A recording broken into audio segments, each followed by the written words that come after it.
Welcome बच्चों, आज हम करने वाले हैं class 10 CBSE chapter first real number. ठीक है, और हम करेंगे इसमें एक्सरसाइज 1.1 का इंट्रोडक्शन। तो एक्सरसाइज स्टार्ट करने से पहले हमें कुछ चीज़ें सीखनी पड़ेंगी। ठीक है, तो सबसे पहले बात करते हैं यूक्लिड डिवीजन लेमा। आपकी बुक में यही दे रखा होगा। ठीक है, देखो यूक्लिड मतलब हो गया साइंटिस्ट का नाम है आपका। ठीक है, डिवीजन जो आप डिवाइड करते ही हो, और लेमा। ठीक है, ये लेमा क्या है? लेमा कुछ नहीं है, लेमा को आप थ्योरम भी लिख सकते हो, कोई दिक्कत नहीं। ठीक है, तो अब ये यूक्लिड डिवीजन लेमा यानी कि यूक्लिड डिवीजन थ्योरम ये कहती क्या है? ठीक है, तो ये कुछ नहीं कहती, ये वही कहती है जो आप पहले से करते हुए आए हो। क्या? यानी कि डिवीजन। लेट अगर मैं बात करूं कि 9 को मैं डिवाइड करूं 2 से। ठीक है, तो मैं 9 को डिवाइड करता हूं। चलो 9 को मैंने डिवाइड करा 2 से, तो ये आ गया 2 4 जा 8 और रिमाइंडर आ गया आपका 1। तो ये होता है आपका रिमाइंडर। ठीक है, ये 4 होता है आपका क्या? कोशेंट। ये 2 होता है आपका डिवाइजर। ठीक है, एंड दिस योर 9 ये होता है आपका डिविडेंड। तो ये तो आप लोगों को ऑलरेडी पता है। ठीक है, तो बस इस एक्सरसाइज में कुछ नहीं, यही तो करना है हमें। ठीक है, तो अब इसे स्टार्ट करते हैं। ठीक है, तो देखो यूक्लिड डिवीजन थ्योरम क्या कहती है आपको? तो यूक्लिड डिवीजन थ्योरम तो ये क्या कहती है कि इसमें आपको यही चीज अप्लाई करनी है। देखो क्या, dividend equal to divisor into quotient plus remainder. बस यही आपकी यूक्लिड डिवीजन थ्योरम है। ठीक है, जहां पे रिमाइंडर क्या होगा आपका? रिमाइंडर, ठीक है, रिमाइंडर की वैल्यू हमेशा ग्रेटर देन इक्वल टू 0 होगी एंड लेस देन डिवाइजर होगी। ठीक है, यानी कि ऐसे लिख सकते हैं कि remainder greater than equal to 0 and less than divisor.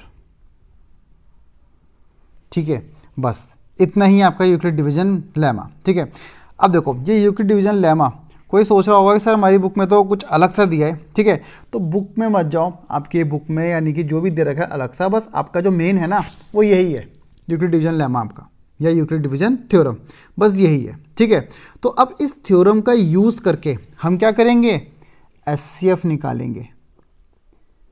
ठीक है, हम एचसीएफ फाइंड करेंगे। ठीक है, लेट मैंने 2 नंबर ले लिए, एक ले लिया 124 और एक ले लिया 24। ठीक है, अब हमें क्या करना है? इसका एचसीएफ फाइंड करना है, फाइंड एचसीएफ। ठीक है, और आप सभी को पता है एचसीएफ क्या होता है? Highest common factor, highest common factor. ठीक है, अब कुछ बच्चों के दिमाग में आ रहा होगा कि सर जरा हमें रिकॉल करा दो फैक्टर के बारे में, है ना भाई? अब फैक्टर के बारे में कि थोड़ा सा रिकॉल कर दो। चलो मैं फैक्टर आपका रिकॉल कराता हूँ थोड़ा सा। मैं ले लेता हूँ नंबर आपका, ठीक है, 128। इसके फैक्टर क्या होंगे? अब मैं इसे फैक्टराइज करता हूँ। तो 2 6 जा 12, 2 4 जा 2 3 जा 2 2 जा 2 1 जा 2 6 जा, ठीक है, 2 8 जा 2 4 जा 2 2 जा और 2 1 जा। ठीक है, तो ये हो गया आपका, तो यानी कि 128। इसके जो फैक्टर हो गए वो क्या हो गया? यानी कि 2 इंटू 2 इंटू 2 इंटू 2, तो कितने हो गए? 1 2 3 4 5 6 7, 1 2 3 4 5 6 और 7। ठीक है, ये हो गया। अब मैं एक और ले लेता हूँ इसी के साथ, लेट 28। तो 28 का कर लेते हैं फैक्टराइज। ठीक है, 2 1 जा 2, 2 4 जा 2 7 जा और 7 1 जा। तो ये हो गया आपके 28 का factorise, that is 2 into 2 into 7।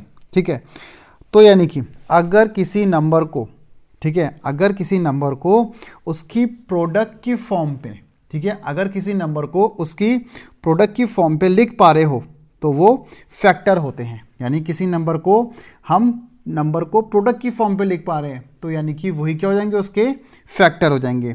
कि मान लो कोई नंबर x है आपका और ये ए बी और सी, तो यानी कि ये ए बी सी क्या हो जाएंगे आपके, यानी कि ये हो जाएंगे इसके factor.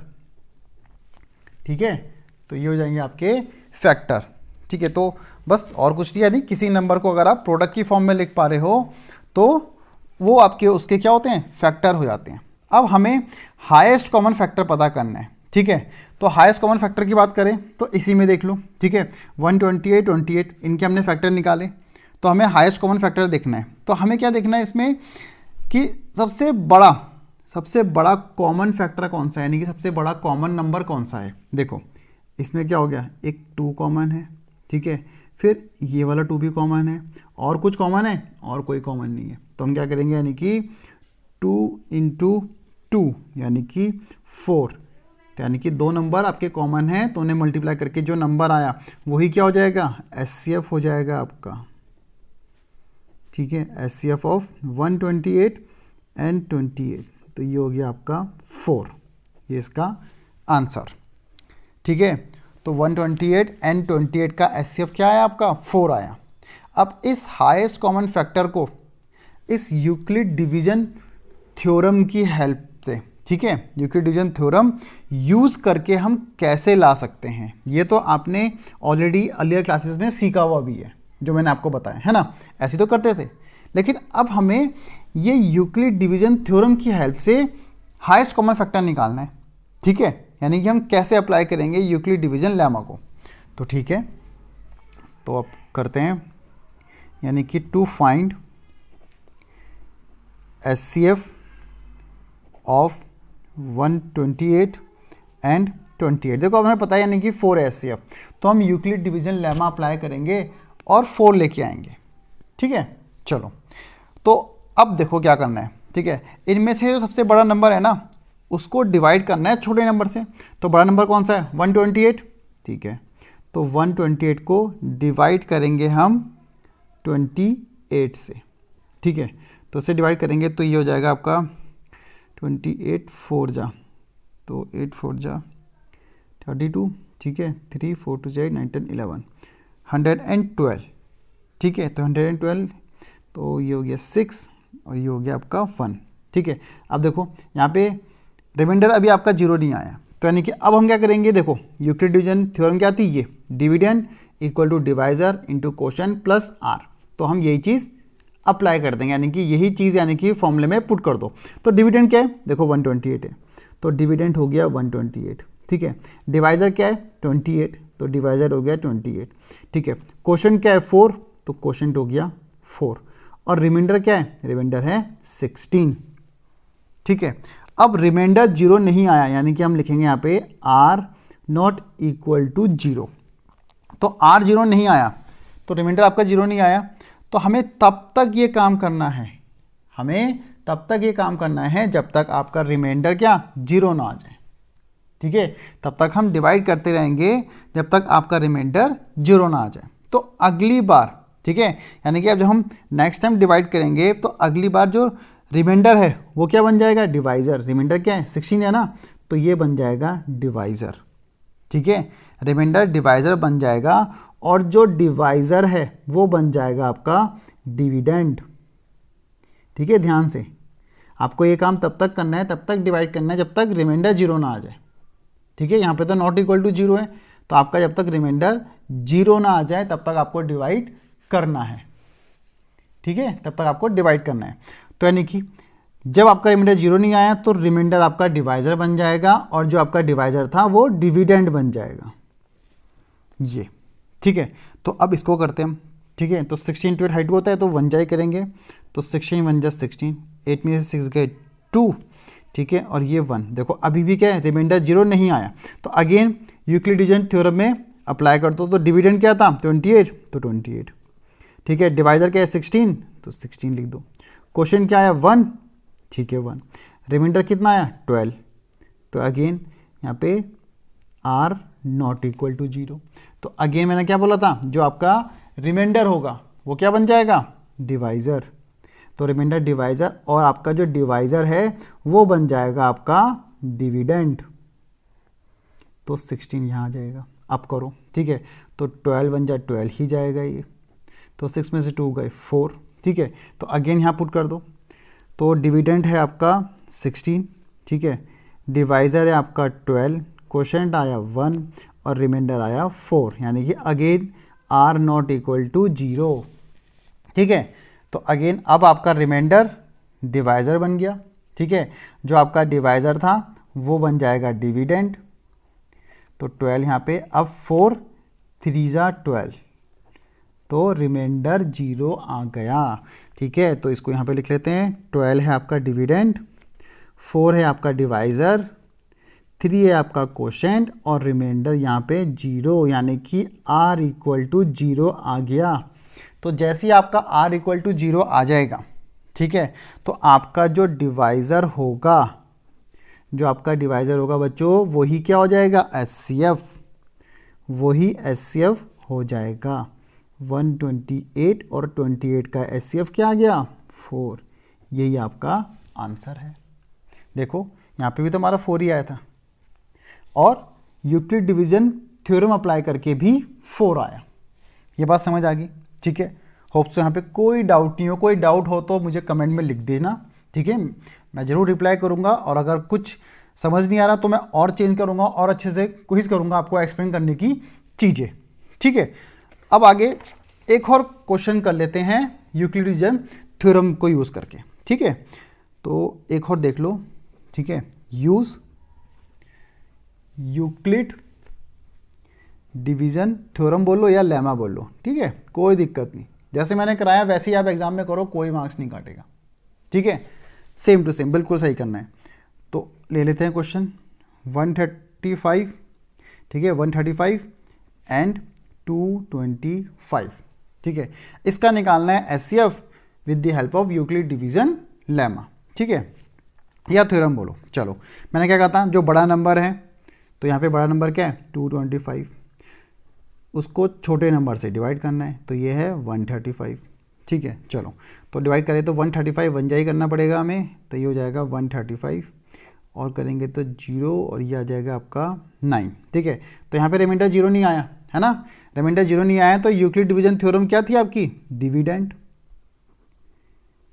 Dividend equal to divisor into quotient plus remainder. तो पुट कर दो वैल्यू, तो डिविडेंड क्या है 225, डिवाइजर क्या है 135, कोशेंट क्या है 1 और रिमाइंडर कितना आया 90, यानी कि यहाँ पे r नॉट इक्वल टू 0। जब भी रिमाइंडर 0 नहीं आएगा तो आपको फर्दर डिवाइड करना है, ठीक है, और डिवाइड करेंगे तो रिमाइंडर बन जाता है डिवाइजर और डिवाइजर बन जाता है डिविडेंड, ठीक है।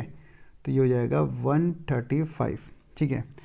तो 92 जब बड़ा हो जाएगा तो 1 जाई करेंगे, तो ये हो गया 90 और ये आ जाएगा आपका 45, ठीक है। अगेन पुट कर दो, तो डिविडेंड है 135, डिवाइज़र है 90, ठीक है, और कोशेंट है 1 आपका और रिमाइंडर है 45, ठीक है।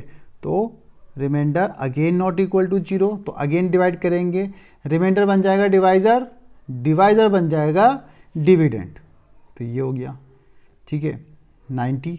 अब ये 45 2 जब पूरा कटेगा तो यहाँ पे आपका रिमाइंडर क्या आ गया 0, तो लिख देते हैं। तो डिविडेंड है आपका 90, ठीक है, डिवाइज़र है आपका 45, ठीक है, कोशेंट है आपका 2 और रिमाइंडर है 0, तो यानी कि यहाँ पे रिमाइंडर आपका 0 आ गया। जैसे ही रिमाइंडर 0 आएगा डिवाइज़र आपका HCF बन जाएगा, ठीक है, डिवाइज़र आपका HCF बन जाएगा, ठीक है। होप से इतना क्लियर है, ठीक है। अब एक बात और देखो यहाँ पे, ठीक है, अगर क्वेश्चन आपका यहाँ से स्टार्ट होता है, ये क्वेश्चन अगर आप यहाँ से स्टार्ट होता है, यानी कि ये लाइन होती ही नहीं आपकी, ये होता ही नहीं, यानी क्वेश्चन क्या होता आपका, कि क्वेश्चन होता कि फाइंड करो कि HCF किसका 135 और 90 का। तो अगर आप इसका फाइंड करते तो भी क्या होता, HCF आपका 45 ही आता, ठीक है। अगर ये होता तो भी आपका 45, यानी कहने का मतलब हम सीधा लिख सकते हैं कि HCF ऑफ 225 135 इसका HCF इक्वल टू HCF 135 90, ठीक है, इक्वल टू HCF कितना 90 और 45 का, वो सब क्या होगा हर केस में आपका 45 ही होगा, यानी सबका HCF सेम होगा। ये खाली मैंने आपको इसलिए बताया क्योंकि एग्जाम में कंफ्यूज करने का दे सकते हैं ना, भाई इसका पूछा बोलेंगे अब इसका भी बताओ, तो डायरेक्ट वही HCF होगा। बात समझ आ रही है ना, कि अगर आपको इसका पूछा 135 एंड 225 का, तो आपको वो पूछ लेंगे 135 और 90 का भी बताओ, तो करने की जरूरत ही नहीं है भाई, आप जब इसका निकाल चुके हो तो जाहिर सी बात है उसका भी वही आएगा। ठीक है, होप सो इतना क्लियर हो आप लोगों को, कोई डाउट नहीं हो। ठीक है, तो बाकी हम करेंगे नेक्स्ट वीडियो में आगे। तो पसंद आए वीडियो तो लाइक जरूर करें। ठीक है, थैंक यू।